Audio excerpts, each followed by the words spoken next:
Hello, everyone. Good afternoon. Hi. Thank you so much for being here. My name is Lilian Liu. I'm a bit of a sustainable fashion nerd. Worked in the space for the last 10 years, coming from the nonprofit side on the ground in China to joining the UN Global Compact and starting my own sustainable fashion brand. And these days I'm with change agency Futerra, where we build strategies for companies and nonprofits to change the world, essentially. And with me, I have two distinguished guests here, which I'm delighted to introduce. Tara Rangarajan from the International Labour Organization. She oversees brand engagement, communications, and several country programs for better work. And prior to this, Tara was at Business for Social Responsibility, working extensively on international labor and labor standards issues. So a real expert in this field. Rick Relinger, he's the Vice President of Corporate Responsibility at PVH, leading human rights programs. PVH is one of the largest global apparel companies, parent of Tommy Hilfiger, Calvin Klein, and other well-known brands. And Rick's work is focused on human rights and responsible sourcing. He's also worked at the Fair Labor Association and the Harvard CSR Initiative. So again, wealth of knowledge here with me on stage. Thank you. Lovely. So enough about us. I want to, ask you guys a question now and kind of turn this over to you. We've talked a lot about science today. We've talked about climate change. But we're really here to talk about the human element. So we all wear clothes, and when you got up this morning, were you thinking about how many hands have been touching this piece of clothing that you're wearing? I don't usually think that way. I guess that would be kind of strange to wake up and think about that full, all these hands that touch the piece of clothing that gets to you, but it's actually a lot of people that are involved in getting this specific jacket to you. So in this session, we're really going to highlight the human element of all this. Labor is not necessarily the most sexy topic these days, but it is really, really important. We know that 1 in 6 people in the world work in a job related to fashion. It's actually a pretty crazy stat. When you think about the garment workforce, which is specifically the people that actually sew the textiles together so it becomes a piece of clothing, that's about 60 million people worldwide. However, only about 2% of those earn a living wage. So it's actually a pretty crazy stat as well. And in most cases, those hands that have touched your clothes belong to women as well. It's about 3 out of 4 cases. So all that to say is just, there is a really big human element to the fashion industry, and because it has such a big scale, it's really important that we address those issues. So I'm really excited to have some of the really leading actors in the space with me, ILO and PVH, that are making change happening on the ground. So thank you again for joining us here today. So perhaps we can open up a bit, and Tara, if you don't mind telling us a little bit about the Better Work program and how you specifically collaborate with brands and companies to make change happen. Great. Thank you, Lilian, and thank you for having us today. This session is really an opportunity for us to talk to you, as Lilian said, about the impact of the industry on people's lives and on the livelihood that those who make our clothes have the opportunity to make. It's so important in listening to all the sessions today about the role that the fashion industry has in reducing the negative impact on the planet. But we also have an opportunity with the reach and the scale that Lilian mentioned to have such a positive impact on people's lives. A lot of the countries where our clothes are made rely exclusively or predominantly on the fashion industry for the livelihoods and the jobs of most of the people in that country. And that is an opportunity that we have really to redefine what fashion means for people's lives and the way that the fashion industry is able to start to lift people out of poverty in so many countries around the world. The ILO is the longest standing UN organization. We were formed about 100 years ago after World War I, really with the idea that the only way to bring about lasting peace in the world is through social justice.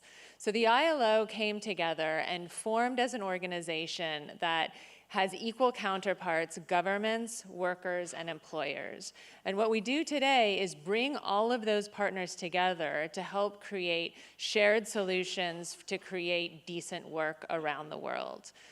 Now, about 10 years ago, the ILO came together with the International Finance Corporation, which is the private development arm of the World Bank, to say, how can we look at a way in which the apparel industry can improve labor standards and also improve the competitiveness of the apparel industry? It doesn't have to be a win-lose. It doesn't have to be that investing in workers' rights means a negative impact on the bottom line of companies. So Better Work was created. We now work around the world with governments and workers and employers in more than 8 countries that are primarily garment-producing countries, and impacting about 2.5 million workers around the world. We work very closely with companies like PVH to look at the conditions in their factories to make sure that their factories are adhering to international labor standards and national labor laws. But then we also work with companies to help look at the endemic issues across the industry. So how do we really start to tackle wages and make sure that workers are paid a decent wage? How do we attack the excessive overtime that continues to occur in this industry? How do we look at unsafe health and safety working conditions? And how do we ensure that workers really have a voice, that they're able to collectively bargain and associate? So those are the types of things that the Better Work program was set up to do about 10 years ago. Thank you so much. It sounds like you're doing amazing work, and I know from my experience being on the ground that it's much needed, so it's really good. So Rick, over to kind of the private side for a moment, right? With PVH, I mean, you guys have set a really 15 really impressive goals that are public, quantifiable around sustainability, and you have a goal around improving lives, 1 million lives across your value chain. Can you sort of break that down for us a bit and talk about, you know, why you set those goals, but also how you are delivering on it already? Absolutely. Thanks, Lilian. Well, PVH has always been committed to corporate responsibility since the apparel sector really took its responsibility to respect human rights as a call to action. We were one of the first companies to create a code of conduct that says this is specifically what we expect to see where workers are involved in the manufacturing of our product. We were one of the first companies to create a corporate responsibility committee of our board of directors. So at the highest level of decision-making and governance in our organization, we're talking about impacts on people and the environment. And we are one of the founding members of the Bangladesh Accord, a really amazing example of creating a legally binding agreement between the private sector and global union federations to address safety issues in the Bangladesh garment sector. So our commitment to people has been core to who we are as a company, and connecting our commitment to our associates, but also everybody, as Lilian described, who touches a component of the manufacturing process that enables us to have the beautiful clothes that we get the benefit from every day. So what we said is, how can we do more? Because we know we're not doing enough. As Tara mentioned, a number of these issues are endemic in the supply chain, and no individual company can address these things alone. And to do that, we need to be accountable, and we need to be transparent. So we set 15 public, time-bound, quantifiable targets. If you go on responsibility.pvh.com today, you can go find those there. And this is really a call to action for us, our associates, and our organization, but we also feel the same for the industry. And we're seeing a number of other companies take the same action. Now, it's important in terms of how we set those targets. We're not sitting in corporate offices coming up with these targets and trying to design, what do we think is the best thing for people around the world who manufacture our goods. It has to come from the people who are involved in the manufacturing process, and it really has to put them at the center of driving change in the industry. So if you look at a number of our targets, whether it's with respect to amplifying worker voice or advancing living wages, that work is done to look at worker representative structures. So as we think about amplifying worker voice, it's in partnership with the ILO and Better Work to say we need worker representatives in our factory who are at the center of the change process and working directly with their employer on how they want to improve the working conditions that they experience when they go to work.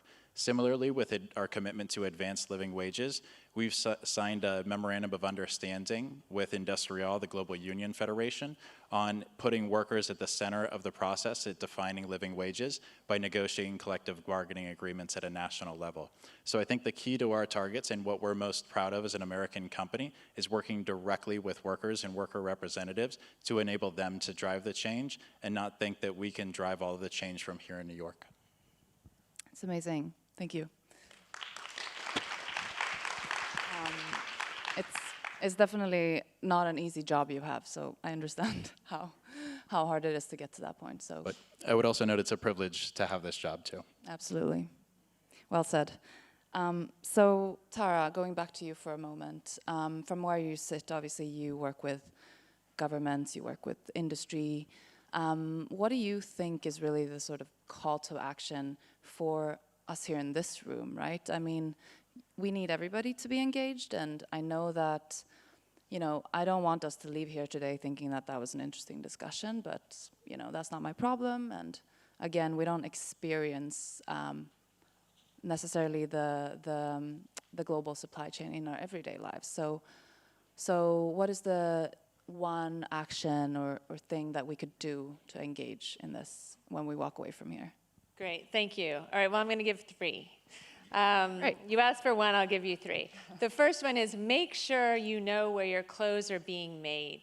If you're in the fashion industry, if you're a designer, if you're a producer, whatever your role is in the fashion industry, make sure you know where your clothes are being made and be transparent about that with the public. The more information that is out there about who's sourcing from which factories and what the conditions are in those factories, the more information we're gonna have to drive for better working conditions.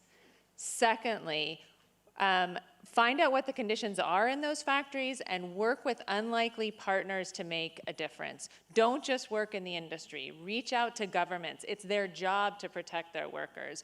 Reach out to workers' organizations. Work with employers, with manufacturers. They all have a really important voice. They all have a really important role to play. It's not the fashion industry alone that's going to drive the change. So broaden your networks, reach out to new partners, and work with people in the countries where you're getting your clothing made. And third, take advantage of the fact that the world is looking at sustainable fashion. Right now, they're looking at it through the lens of environment. That's great. We need that. The world's going to end otherwise. As my high school children scream and yell at me, it's all about climate change. That's true, but that also creates an opportunity for us to think about the human and elements of the fashion industry. So raise your voice and don't settle for anything less than the ability of the fashion industry to make a positive impact on people's lives and on improving and reducing poverty around the world. Thank you. Well said. Rick, do you have anything to add to that? I'm thinking specifically as we were coming on the stage, we were, really thinking about that connection between the bigger problems we're facing with climate, but also that human touch and how climate is connected to, women's opportunities. So thinking forward, how do you think we can tackle these issues? Absolutely. So would say 2 things building upon what Tara said. First, we think about the experience for people who are involved in making clothes, and that has both in relationship to environmental sustainability, but also social justice.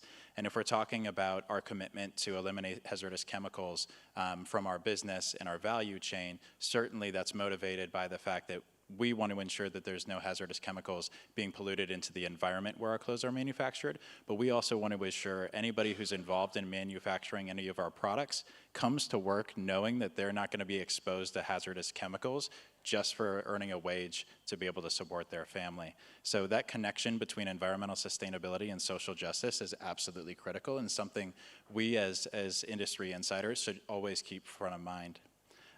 The second part is partnership, and Tara mentioned this as well, is as the private sector, if we're just working with other brands, we're not making a difference. We need to partner with governments, we need to partner with civil society, and we need to partner with unions, because change will only happen when we're all working together on the same goal, but we have to set our commitments publicly, and we need to work with partners across all parts of the industry to ensure that we're held accountable in driving those changes. And I think together, if we are able to connect environmental responsibility to social justice and be public and accountable in our commitments, we're really going to start to accelerate improvements in working conditions in the supply chain, but also in terms of our environmental impact. That's super exciting. Thank you so much.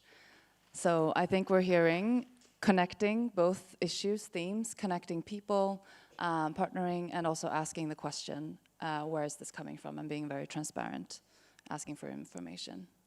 Thank you so much all for joining us today. Thank you. Thank you. Thank you.